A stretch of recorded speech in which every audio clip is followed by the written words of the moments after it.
Donc des fois, un livre peut rester en rayon pendant une dizaine d'années et il va y avoir un beau jour un lecteur qui va débarquer, qui va dire « Ah tiens, waouh, extraordinaire, c'est ce que j'aurais voulu trouver ».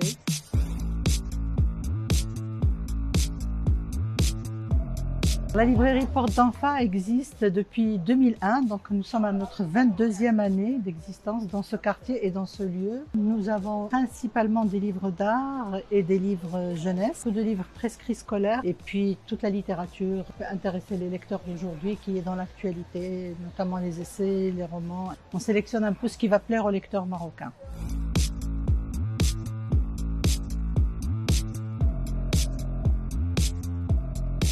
La librairie est un petit peu en désordre, comme vous allez le voir. En général, on dit au lecteur, est-ce que vous voulez qu'on vous oriente? Soit il dit oui et on l'oriente, mais s'il nous dit non, non, je vais juste voir, on le laisse voir. Et très souvent, les vrais lecteurs, ce sont ceux qui fuient dans les rayons et qui finissent par trouver quelque chose auquel ils ne s'attendaient pas.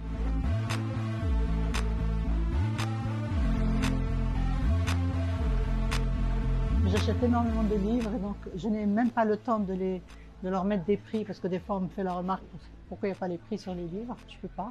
Je reçois des cartons et des cartons tous les jours, donc juste le temps de les enregistrer et de les classer au bonheur la chance dans un minimum d'ordre mais pas beaucoup d'ordre.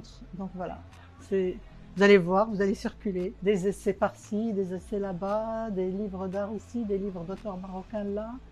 Des livres de développement personnel. Le rayon où nous avons mis tous les auteurs marocains, là c'est le rayon des romans policiers. Tout ce qui est livre de poche est là. Ce meuble sont consacrés uniquement à la Pléiade, parce que c'est une collection que je vends énormément. La Pléiade, c'est le summum de la littérature en France. C'est là où vous avez les œuvres complètes d'un auteur avec des annotations, des présentations, des annexes, des inédits, des correspondances. Donc c'est vraiment ce qu'il y a de meilleur dans l'édition française.